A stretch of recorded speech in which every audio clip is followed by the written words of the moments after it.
You are listening to Mining Stock Education, where you'll learn from the top leaders in the natural resource sector and uncover quality mining investment opportunities. So as the coal comes off, we are actually deploying more renewable energy. And because we've got the connection, we are a forerunner to meet that demand. Now, not only are we meeting that demand with the solar, but as you rightly pointed out, the peaker is dispatchable energy that can provide baseload power onto the grid to meet those demands. So essentially the peaker operates both on natural gas and hydrogen. And in the absence of hydrogen, because we are so close to the critical infrastructure of natural gas, we can access cheap natural gas in our state. We can use that natural gas in the peaker plant and provide that baseload power. And when our hydrogen plant comes online, we can blend that hydrogen with natural gas as we continue to transition towards that 2050 zero carbon goal. I'm Bill Powers. Welcome back to Mining Stock Education. In today's show, you're going to hear about a company that I soon will be an investor in about 2.5 months. About 18 months ago, I invested in a company called Metallum Resources. That company transitioned and became Waruna Energy.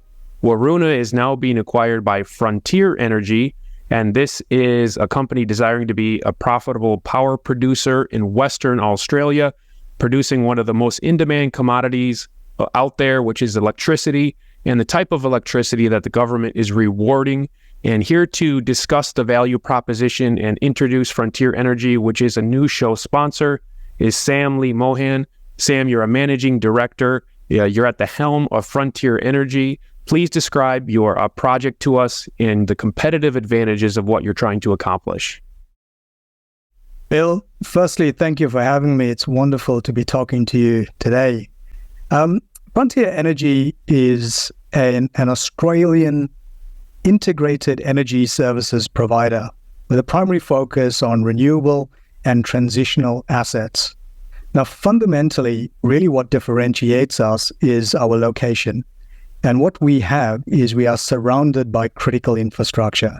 Now, in terms of the project, our stage one is a 120 megawatt solar farm as a stage 1A, and then a stage 1B is a 120 megawatt dual fuel hydrogen capable peaker plant. And the peaker plant can operate both on natural gas as well as hydrogen. And our stage 1C is potentially a 72 megawatt green hydrogen production plant. So those are the three ways you would aim to make money then? That's absolutely right, Bill. And what it is, again, it's all about our location, and we are surrounded by critical infrastructure. Now, essentially, Frontier Energy has completed its studies, and we found that we can deploy 120 megawatts of utility-scale solar onto the grid because we've already got this critical connection onto the grid. And what that enables us to do is actually sell our electrons. We are generating carbon credits as well, which we can trade into the voluntary markets, as well as, very uniquely in West Australia, we have a reserve capacity mechanism where we actually get paid to be available onto the grid. So these three revenue generating mechanisms enables us to deploy our solar and essentially move very, very quickly to revenue generating. And then once our solar is under construction, we are currently via Waruna Energy studying a 120 megawatt dual fuel peaker plant. Now the peaker plant will also generate income, substantial revenues, because of the connection onto the grid. And as you probably know, solar during the day, when the demand for solar energy is low because of all the surplus rooftop solar pumping into the grid, we actually, at that point, because of our location and the co-located nature of our project, we can actually deploy our hydrogen production plant. And at that point, we can use our excess energy to create hydrogen, which is energy storage, and then use that hydrogen to blend with natural gas and fire that through the gas peaker plant, essentially generating revenue from three streams. Sam, comparing what you're trying to accomplish to the mining industry, if a company discovers a copper deposit, after discovery, it's at least 15 years, 10 at the minimum, before that can actually be in production. But the speed at which you're able to deploy and implement this project is a lot quicker than mining, isn't it? Well, that's a great question, great analogy. with energy infrastructure project, the technology is very mature. It's off-the-shelf technology. Solar has been around for decades. Peaker plants have been around for decades. Hydrogen plants have been around for decades. Our feasibility studies on average around 3 months, where we get that done and concluded. And essentially, what's critical to renewable energy projects is actually your permits and approvals. And in this case, Frontier is one of the forerunners in Australia for renewable energy onto the grid, because we have that critical connection already on the grid, and we've got our development approvals to start construction on the solar. And how long would it take to get that connection to the grid if you didn't already have it? Another great question. On average, that's about 5 years to get that connection, if you are lucky. And these connections, I love the analogy of it's like hen's teeth. So essentially, those connections onto the grid are very, very rare, because connections, whilst available, are generally in the wrong part of the grid, in constrained parts of the grid. In our case, we are in an unconstrained part of the grid.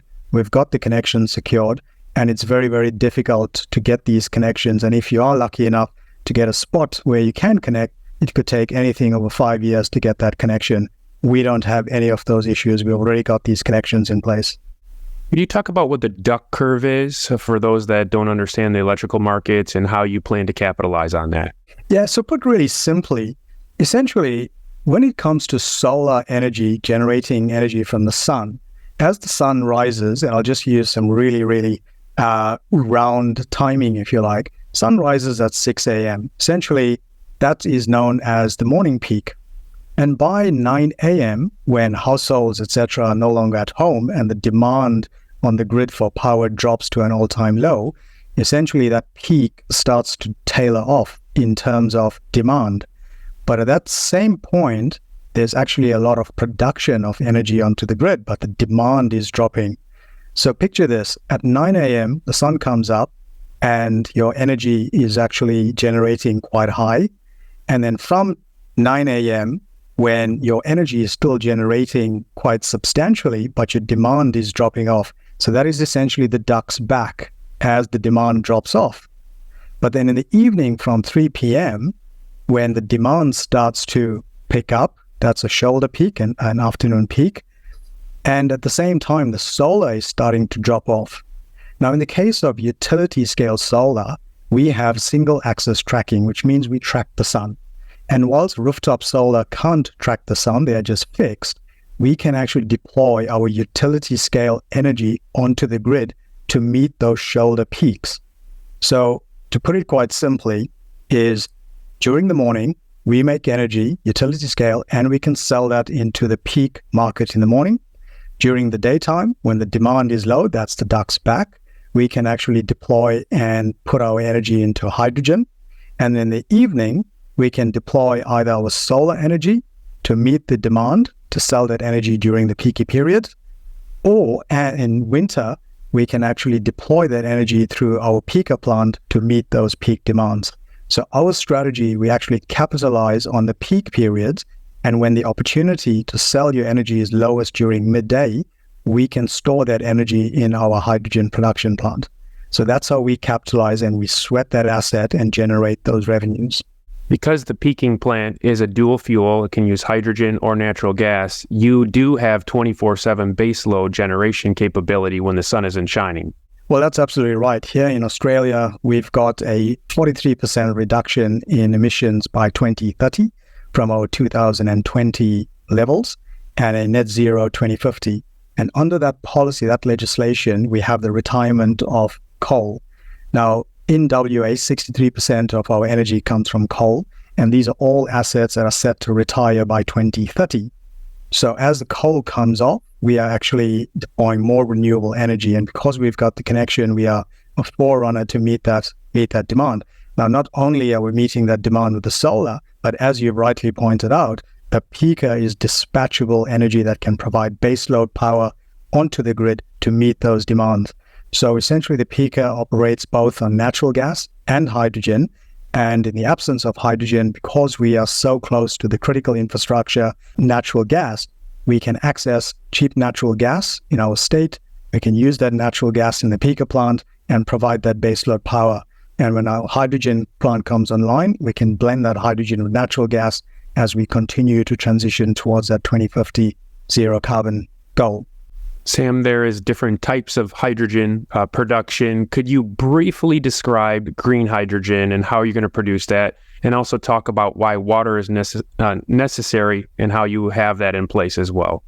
So, Bill, green hydrogen is actually zero carbon hydrogen. It's produced through a process called electrolysis, which has been around for centuries. In terms of electrolysis, there's technology as in electrolyzers that is, when powered by renewable energy, that energy, through the process of electrolysis, it splits water into hydrogen and oxygen.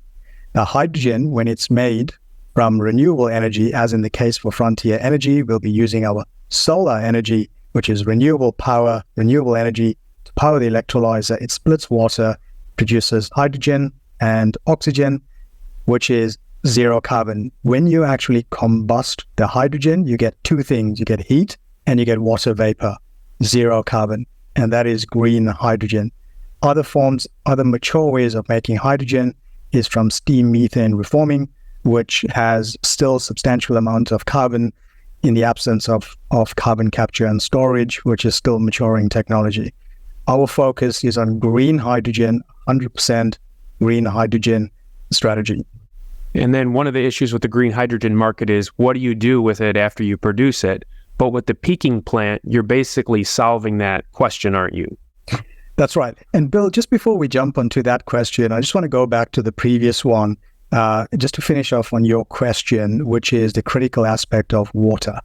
Now, I've labored the point a few times that we are surrounded by critical infrastructure, and one of those critical infrastructure is actually water. Now, the water pipeline, which is one of the key assets in West Australia, flows right past our site. We've secured a 15-year contract with the state-owned water corporation to supply water from an existing desalination plant for the next 15 years, but not only for stage one, but also future stages as we grow. And this water is potable water, so it doesn't need any tertiary treatment, secondary or tertiary treatment. It's actually good quality water to produce hydrogen. And also, fundamentally, if we did not have the access to the water pipeline, we'd have to spend hundreds of millions of dollars constructing desalination plants and pipelines. We don't have to do any of that.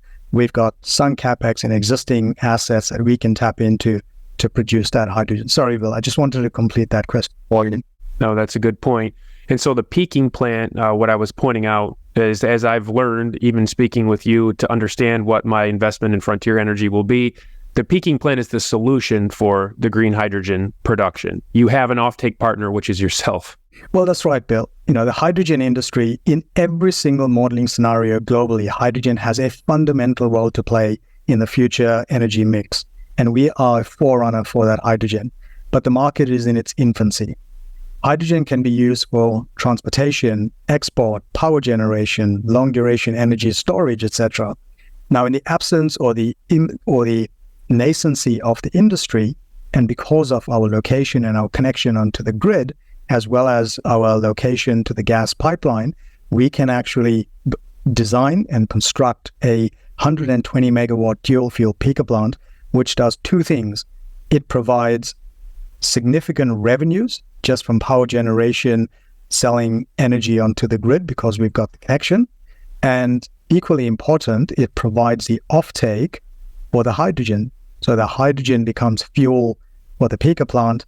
And in that case, we actually have a circular economy within our company where we are not exposed to the third-party market to offtake our hydrogen. So effectively creating our own offtake for hydrogen, which substantially de-risks the company. So you're functionally a utility company that is producing a needed product, electricity that the government wants, and you're producing it in ways that the government wants. What type of incentives are available for you because of that? Well, very simply put, there's three revenue streams for energy on the grid. One is direct energy sales, and we have a very, very simple market in Australia. It's a supply and demand market, and the government essentially balances the market when there's a mismatch between supply and demand. That enables producers to go merchant and they don't have to be contracted to actually start their construction and start to generate revenue. So the market mechanism is already available. The second revenue stream is the large generating certificates, which is essentially the carbon market. And for every megawatt hour of renewable energy we generate, we create a carbon credit. And under the current legislation, there are targets for government entities to procure that, as well as under many companies are volunteering under the ESG targets to purchase carbon credits from renewable energy. So that's the second revenue that's available to us. And the third one is very unique to Western Australia, where the government pays you a credit. They pay you to be available. It's called the reserve capacity market. And just today, we published our draft benchmark reserve capacity prices for 2026 and 27, which is $220,000 a megawatt. Now, to put that into some numbers for you, our solar with those three revenue generating streams is a $30 million EBITDA business. And renewable energy infrastructure projects are valued at an average of a 15 multiple. So $30 million multiplied by 15 is $450 million valuation on the solar stage one. The peaker plant, essentially just purely incidental, if you like. It's also a $30 million EBITDA, and that $30 million is another $450 million. So just by deploying those two assets, that's a $900 million valuation for the company. Now, once post the merger with Varuna is complete, our market cap would be around $200 million Australian. Our stage one capital for the solar is based on our DFS that we put out earlier this year. It's $160 million on a $200 million market cap. Post-construction of the solar, that's $30 million multiplied by the 15. That's a $450 million valuation. So it's already a significant uplift to shareholders. And the peaker plant, there's significant amount of government funding available, debt financing available, the Clean Energy Finance Corporation being one of them in Australia. So essentially, for $160 million, which is what our shareholders and equity contribution will be, essentially we are $900 million valuation with those two assets. And then when we bring in the hydrogen, that's a further uplift as well. And then the expansion capability, because you can build up to 1 gigawatt. And could you explain how many houses, just put it in practical terms for those that don't understand the electricity markets, how many houses could you potentially power if you build up to 1 gigawatt? Well, 120 megawatts of solar at the moment, as it stands, is only 10% of our current land holdings and infrastructure capacity, if you like. Now, 120 megawatts can power 280,000 homes. Multiply that by 10, we can actually power over 2.8 million homes with 1.2 gigawatts of solar. And that's our capacity for our land holdings, essentially. So to put it into context for you, again, in terms of numbers, with our stage one, which is 120 megawatt solar and 120 megawatt peaker with a $900 million valuation, that is only 10% of our capacity. So there's a substantial growth and a pipeline of growth that we have just with our current land holdings. So you have the permits and the connections in place, but what's your time frame? You need to get the capex, as you've mentioned. What's your time frame for the build out? So Varuna Energy and Frontier Energy entered into an agreement, which sort of by mid-December, all things being equal, will see the merger being concluded. And on the back of that, we'll have a $200 million market cap. Currently, Varuna Energy is progressing their definitive feasibility study on 120 megawatt solar, and it makes absolute sense that post the merger, we actually build stage one solar closest to the connection point, which Varuna land is closest to the connection point. And that means that we can take advantage of a lower capital number because we are closer to the connection point. Now, the DFS will be completed by November. The merger will be completed by December. early next year, we will finalize our financing. We estimate between $150 and $160 million to construct the solar plant.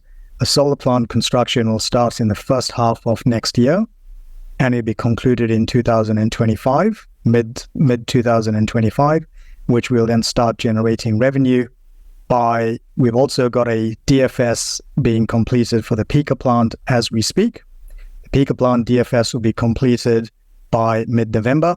The DFS will then enable us to commence the process of our reserve capacity payments through government for the peaker plant, and that will be concluded by August of next year, which means at the second half of next year, all things being equal, we can start construction on the peaker plant and be operational in 2026, late 2026, early 2027.